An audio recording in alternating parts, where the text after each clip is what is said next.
ఈరోజు veg roll టమాటా సాస్లో ఇలా stuffing ముంచుకొని తింటే ఎలా చేయాలో చూద్దాం. ఉల్లగడ్డ, క్యారెట్, కొంచెం ఉప్పు వేసుకొని నీళ్ళు వేసుకొని ఉడకబెట్టుకొని పక్కన పెట్టుకోవాలి. గోధుమ పిండి కొంచెం సాల్ట్ వేసుకొని కొంచెం వాటర్ యాడ్ చేసుకుంటా చపాతీ పిండిలా కలిపి పక్కన పెట్టుకోవాలి. ఆవాలు, జీలకర్ర, ఒక బిర్యానీ ఆకు, ఒక రెబ్బ కరివేపాకు, సన్నగా తరుగుకున్న పచ్చిమిర్చి తరుగు, వెల్లుల్లి తరుగు, అల్లం తరుగు వేసుకొని ఒకసారి తిప్పుకోవాలి. కొంచెం గసగసాలు, ఉల్లిపాయ తరుగు కూడా వేసేసుకొని వేయించుకోవాలి. ఇప్పుడు టమాటా ముక్కలు వేసేసుకోవాలి.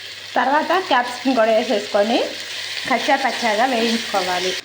తగినంత పసుపు, సాల్ట్. కచ్చా పచ్చాగా ఉడికిన తర్వాత ముందుగా ఉడకబెట్టుకున్న క్యారెట్, ఉల్లగడ్డ బాగా మెత్తగా చేసి వేసేసుకోవాలి. కొంచెం కొత్తిమీర, కొంచెం ధనియాల పొడి, కొంచెం సాంబార్ కారం, కొంచెం ఉప్పు, పసుపు అన్నీ వేసేసుకొని ఒక 2 నిమిషాలు దించేసేసుకోవడమే. అన్నీ కచ్చా పచ్చాగా వేయించుకోవాలి. చపాతీ పిండి ఇలా ఉండలుగా చేసుకొని హీట్ చేసుకోవాలి.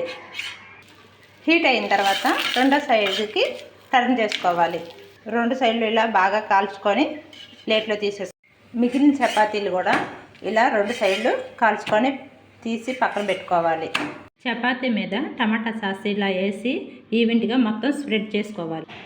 ఇప్పుడు ఆలు, కీర, క్యారెట్ తురుము, టమాటా, ఉల్లిపాయ, కొత్తిమీర, పచ్చి కొబ్బరి తురుము స్టఫింగ్ అంతా పెట్టేసిన తర్వాత పెప్పర్ పొడి వేసుకొని ఇప్పుడు చిన్నగా ఈవెంట్గా రోల్ చుట్టుకోవాలి.